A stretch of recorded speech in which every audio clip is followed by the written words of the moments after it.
Waking up alone in Paris on your honeymoon is an unsettling start to any day. Hi, I'm Lisa.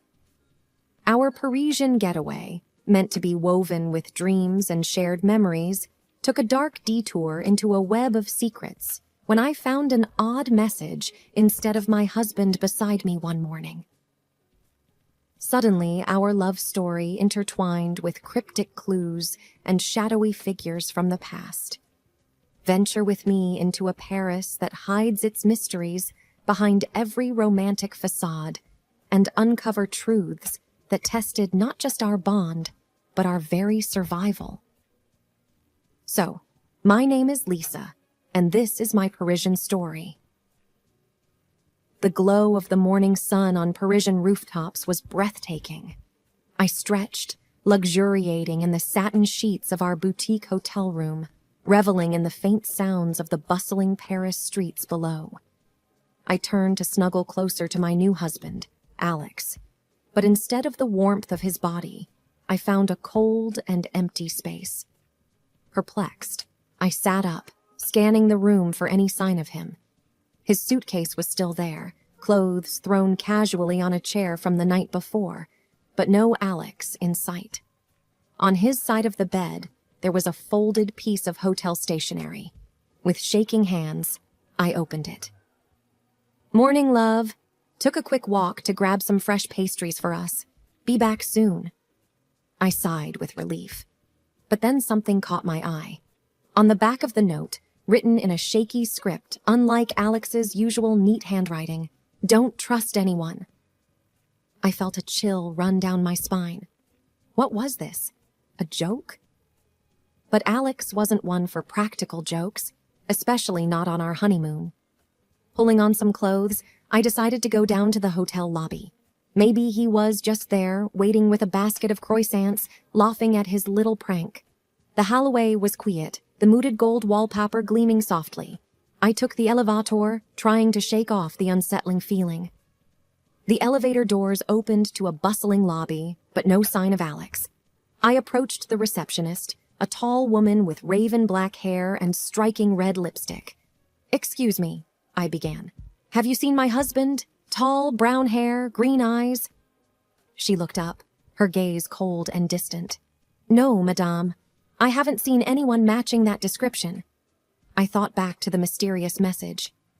"Don't trust anyone." Panic bubbled up, and my mind raced. Maybe he'd been kidnapped? But why? We were just two newlyweds from Ohio. Suddenly, I remembered something. A week before our wedding, Alex had mentioned an old college rival, Derek, who had become extremely wealthy and influential after a major tech breakthrough. They had both been in competition for the same job, and Alex had won. Derek had never forgiven him. The pieces started to come together. What if Derek was in Paris? What if he had found out about our honeymoon destination and planned something to get back at Alex? I decided I needed to act. The police would take too long, and Alex might be in danger now. So I thought of a plan. First, I needed to gather information. Derek had a prominent online presence. If he was indeed in Paris, there would be some digital trail. I headed to a nearby internet cafe, blending in with the tourists. Within an hour, I found a photo on Derek's Instagram, standing in front of the Eiffel Tower, uploaded just the day before. My heart raced. This was it. This was the confirmation I needed. But how to get back at him? Then an idea formed. Derek was a proud owner of a vintage Bugatti, a car he flaunted at every opportunity. I remembered Alex once mentioning that Derek would be devastated if anything happened to it. With newfound determination, I began my revenge plan. I would hit Derek where it hurt the most, his prized possession. But first, I needed to find out where he was staying, and for that, I needed help.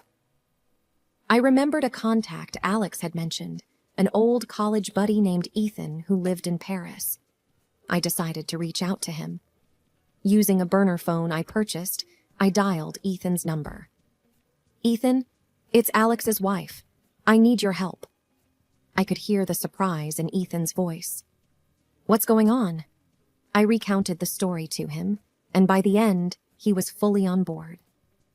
Together, we began our mission to find Derek, save Alex, and deliver the revenge he deserved. The city of love was about to become the city of revenge. Ethan's apartment overlooked Montmartre, giving a panoramic view of Paris. As I explained the situation, his normally relaxed demeanor turned grim. "So, you think Derek has something to do with Alex's disappearance?" "I'm almost sure of it," I replied, "and we need to act quickly." Ethan thought for a moment. "I might have an idea. I know someone who works at a high-end hotel frequented by the rich and famous. If Derek is in Paris, there's a good chance he's staying there. Let's go." With that, we headed to Le Hotel du Riche, a luxurious palace where the elite of the world stayed. The opulence was evident in the grand chandeliers, gold accents, and lush velvet drapes. Approaching the concierge, Ethan slipped him a folded note discreetly. The man glanced at it, nodded, and then leaned in. "Room 508, but be careful." With the intel in hand, our next step was to get to Derek's room unnoticed. Using Ethan's knowledge of the hotel's layout, we took a service elevator to the 5th floor. As we neared room 508, we could hear muffled voices. Pressing my ear to the door, I strained to make out the words. It sounded like Derek, and he was arguing with someone. "Shouldn't mess with me. This is too risky." That voice, I gasped silently. It was Alex. Taking a deep breath, I looked at Ethan. "We need a plan," I whispered. Ethan nodded. "First, let's find out where he's parked his Bugatti. We can use that as leverage." A few discreet questions to hotel staff and a generous tip later, we found out the Bugatti was parked in an underground hotel garage. But we needed to make sure Derek knew we had access to it. Pulling out my burner phone, I sent a text to Derek's known number. "How much do you think your precious Bugatti is worth?" Almost instantly, a reply buzzed in. "Who is this?" With a smirk, I sent a photo of the car keys, which Ethan had skillfully swiped from the valet. "Want these back? Release Alex." The message was bold, perhaps too bold, but it was a move I was willing to make. My husband's safety was on the line. Minutes felt like hours as we waited for a reply. Finally, it came. "Meet me at Pont des Arts at midnight. Come alone." I looked at Ethan, determination burning in my eyes. "I have to go. This is the only way." Ethan tried to dissuade me. "It's too dangerous. He's clearly unhinged." But I was resolute. "I can't risk Alex's life. We'll play Derek's game, but on our terms." As evening turned to night, the plan was set. Ethan would watch from a distance, ready to intervene if necessary, while I would face Derek head-on. The Pont des Arts, known as the Lovelock Bridge, was an ironic choice, but it would soon be a symbol of our triumph over betrayal. The Pont des Arts was bathed in a soft orange glow from the surrounding streetlights, creating an eerie yet romantic setting. The Seine flowed below, its waters glimmering in the night. I stood at the center of the bridge, my breath visible in the chilly night air. The usually crowded spot was deserted, save for a few distant lovers sharing whispered secrets. Suddenly, I heard footsteps approaching. Turning, I saw Derek's silhouette emerging from the shadows, with Alex, my husband, tied and gagged, stumbling along beside him. "Derek!" I shouted, my heart pounding. "Let him go!"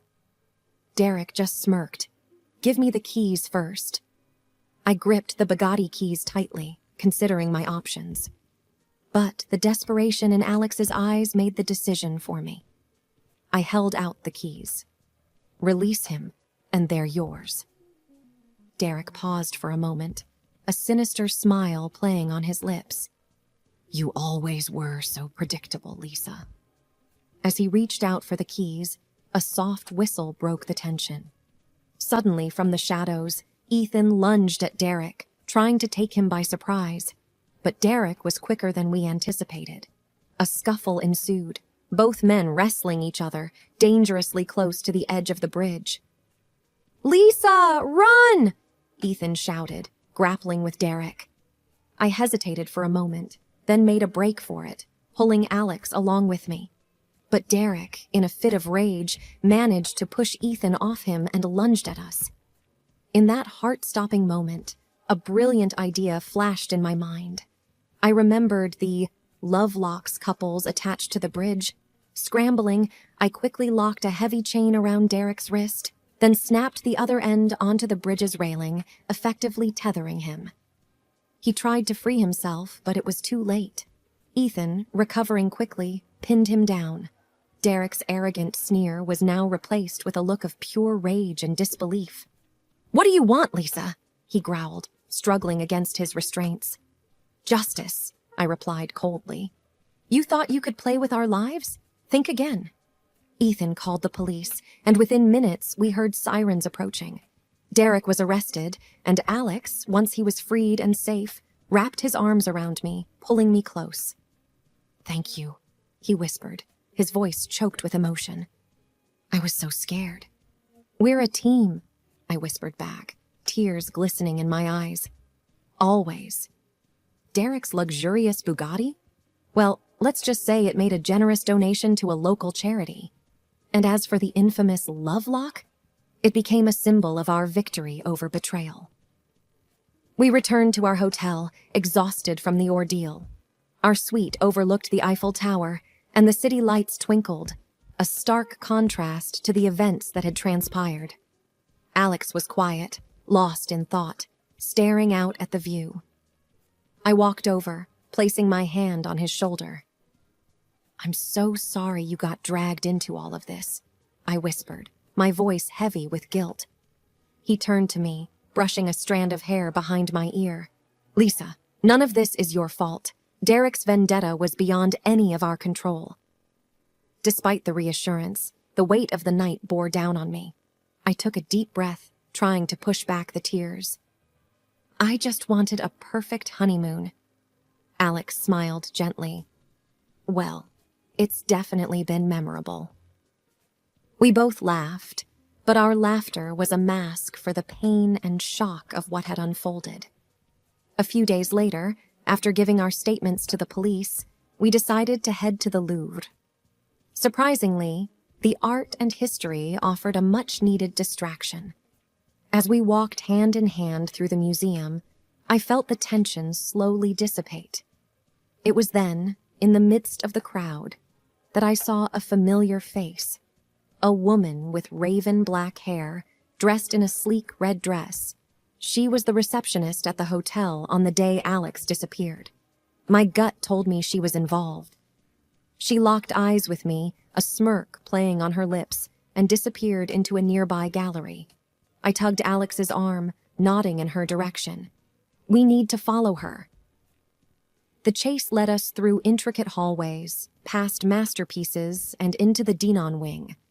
She was quick, always just out of reach, but she left a trail of subtle clues, a dropped handkerchief, a distinctive scent. Suddenly, she turned a corner, and we lost sight of her. We entered a dimly lit room, and the door slammed behind us. Panic surged as we realized we were trapped. The room was filled with mirrors, each reflecting our alarmed expressions. "I think we've just stepped into a trap," Alex whispered, his voice tense. From one of the mirrors, the woman emerged, stepping into the room as if by magic. "Indeed you have," she purred, her eyes cold and calculating. "Why are you doing this?" I demanded, fear and anger coursing through me. She smirked. "Because, dear Lisa, the game isn't over yet." "Who are you?" Alex's voice was steady, though I could feel his hand gripping mine tighter. Every instinct told me this was the moment everything came to a head. "My name is Isabel," she purred, circling us with predatory grace. "I was Derek's partner, in more ways than one. When you humiliated him, you humiliated me." "But it's not fair," I exclaimed. "Why are you taking revenge on us? We were just defending ourselves. Isabel paused, taking a deep breath. Her cold demeanor broke for a split second, and I saw the anguish behind her eyes. After your prank, Derek became the laughing stock of our community. The humiliation was too much for him. He took his own life yesterday. My heart sank. I had known Derek was deeply embarrassed, but I hadn't known the true depth of his despair. The weight of his death pressed on me, making it hard to breathe. I had no idea, I murmured, guilt gnawing at me. Of course you didn't, Isabella hissed, regaining her icy demeanor. But that's why we're here. It's time to finish what Derek started. I stared at her, trying to piece together the situation. And what would that be? Another elaborate game? She smirked. Exactly. What do you want? Alex's voice was firm, his protective instincts kicking in. Isabel approached a grand mirror, its frame ornate and gold. Behind one of these mirrors lies a door that will lead you to freedom. Behind the others? Well, let's just say they won't be so forgiving. The realization hit me like a ton of bricks. This was her revenge, a deadly game of chance. I'll give you 5 minutes, Isabel declared, her eyes gleaming. Good luck. She vanished as mysteriously as she'd appeared, leaving us surrounded by mirrors that seemed to mock our desperation. Each reflection twisted our features, showing the gravity of our situation. Alex and I quickly tried tapping on the mirrors, listening for hollow sounds. The minutes ticked away, and my heart raced faster with each passing second. Think, Lisa, I whispered to myself. Then it hit me. The dropped handkerchief. The scent. Isabel wanted us to follow her. She wanted the game to be fair, in a twisted way. I approached a mirror to the far right, one that seemed to reflect the room with more clarity than the others. As I touched its surface, the mirror swung open, revealing a passageway. This is it! I shouted. Alex and I dashed through, just as the room behind us erupted in a cacophony of shattering glass. We didn't stop running until we were back in the crowded hallways of the Louvre. As we caught our breath, the weight of everything that had happened began to sink in. But amidst the chaos, there was one silver lining. Our relationship had been tested in the most unimaginable way, and we had come out stronger. We left Paris shortly after, our honeymoon forever marred by the events that unfolded. But as we began our lives together, one thing was certain. We could handle anything that came our way. Years passed, and the memories of that fateful trip began to fade. Yet, one evening, a package arrived at our doorstep. Inside was a framed photograph of us at the Louvre, taken by a stranger. On the back, a note simply read, "For the memories, Isabel." The game, it seemed, was never truly over.